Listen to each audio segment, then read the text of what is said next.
بسم اللہ الرحمن الرحیم۔ ناظرین السلام علیکم، میں ہوں عنایت اللہ کامران اور آج ایک طویل عرصہ بعد آپ سے مخاطب ہوں۔ کچھ مصروفیات تھی جن کی وجہ سے چاہنے کے باوجود آپ سے مخاطب نہیں ہو سکا۔ ناظرین، عوام اس وقت شدید تکلیف اور کرب سے گزر رہے ہیں۔ مہنگائی کی باعث عوام کے لیے جسم و جان کا رشتہ برقرار رکھنا مشکل ہو گیا ہے۔ بجلی، گیس اور پٹرول کی آئے روز بڑھتی ہوئی قیمتوں نے عوام کا بھرکس نکال کر رکھ دیا ہے۔ اس ساری صورتحال کی ذمہ دار وہ سیاسی اور غیر سیاسی قوتیں ہیں جو جائز یا ناجائز طریقے سے قوم پر مسلط کی گئی ہیں۔ تفصیل میں جاؤں تو بات طویل ہو جائے گی۔ مختصر یہ کہ جن سیاسی جماعتوں کو عوام نے اپنے کندھوں پر بٹھا کر پھولوں کے ہار پہنا کر اقتدار کے ایوانوں تک پہنچایا تاکہ وہ ان کی تقدیر بدل سکیں، ان سیاسی جماعتوں نے عوام کی تقدیر تو نہیں بدلی، البتہ قومی وسائل کی لوٹ مار کر کے اپنی تقدیر ضرور بدل ڈالی ہے۔ بات اگر محض عوام کے ٹیکسوں پر حکمرانوں اور اشرافیہ کی عیاشیوں کی ہوتی تو پھر بھی عوام برداشت کر لیتے، جیسے 76 سال سے کرتے چلے آ رہے ہیں۔ لیکن صورتحال یہ بن چکی ہے کہ ملک کو بین الاقوامی اداروں کی غلامی کی بیڑیاں پہنا دی گئی ہیں، اور یہ بیڑیاں پہنانے والے اقتدار کے مزے لوٹ کر کوئی لندن جا بیٹھا ہے اور کوئی دبئی میں اگلے الیکشن میں اپنی باری کے حصول کے لیے منصوبہ بندی اور چالیں ترتیب دے رہا ہے، جبکہ عوام 2 وقت کی روٹی کے لیے در بدر ہے۔ لوٹنے والے تو لوٹ کر چلے گئے، عوام کو مہنگائی کی دلدل میں پھنسا گئے اور مڑ کر عوام کا حال بھی نہیں پوچھا۔ اگر عوام کا درد کسی نے محسوس کیا ہے تو وہ جماعت اسلامی ہے، وہی جماعت اسلامی جسے عوام یہ کہہ کر ووٹ نہیں دیتے کہ انہوں نے جیتنا تو ہے نہیں، اور مگر بچوں اور آستین کے سانبوں کو ووٹ دے کر اقتدار تک پہنچاتے ہیں اور پھر روتے ہیں کہ ان پر ظلم ہو رہا ہے۔ اس کے باوجود جماعت اسلامی عوام کے حقوق کے لیے میدان میں نکلی ہے۔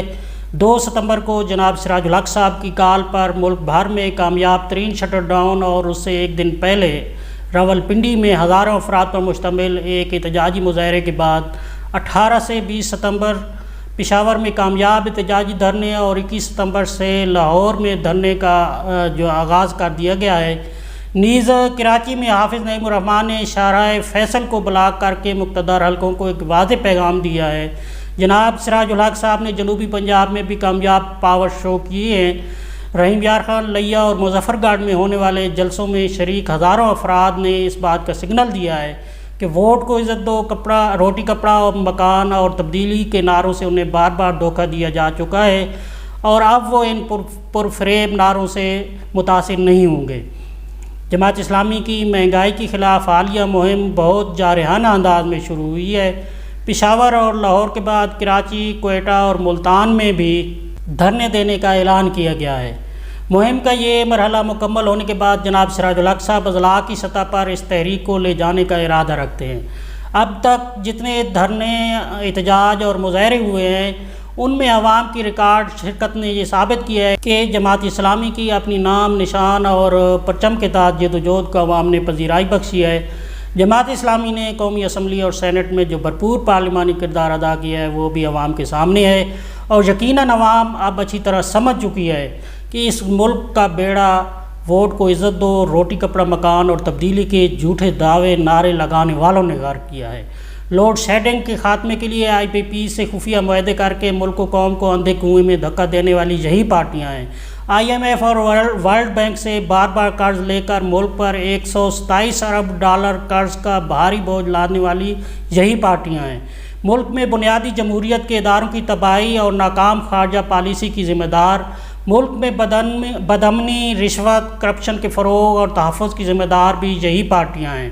جماعت اسلامی ایک طویل عرصہ سے ان پارٹیوں کے سیاہ کرتوتوں سے عوام کو آگاہ کر رہی ہے، لیکن ہر بار یہ پارٹیاں ایک نئے جھوٹے بیانیہ کے ذریعے اپنے سرمایہ اور سہولت کاروں کی مدد سے اقتدار حاصل کرنے میں کامیاب ہو جاتی ہیں۔ لیکن اب یہ تماشا بند کرنا پڑے گا۔ عوام کو اس تماشے کو بند کرنے کے لیے میدان عمل میں نکلنا ہوگا۔ ملک و قوم کے ساتھ 76 سال سے جو کھلواڑ یہ پارٹیاں کر رہی ہیں، اس کا سلسلہ تبھی تھمے گا جب عوام اس بات پر یکسو ہو جائیں گے کہ ہم نے غلامی کی زنجیریں اب ہر حال میں توڑنی ہیں۔ جماعت اسلامی عوام کو یہ موقع فراہم کر رہی ہے۔ جماعت اسلامی کی عوام کے حقوق کے لیے تحریک عوام کے تعاون سے ہی کامیاب ہو سکتی ہے۔ عوام جماعت اسلامی کے جلسوں میں بھرپور شرکت کے بعد ہمت کریں اور عام انتخابات میں بھی اسے سپورٹ کریں تو یہ ملک حقیقی معنوں میں ایک اسلامی جمہوری فلاحی مملکت بن سکتا ہے۔ ناظرین، آج کے لیے اتنا ہی۔ ابھی مزید بہت سی باتیں بھی باقی ہیں، لیکن باقی باتیں انشاءاللہ اگلے پروگرام میں۔ مجھے اجازت دیجیے، اللہ حافظ۔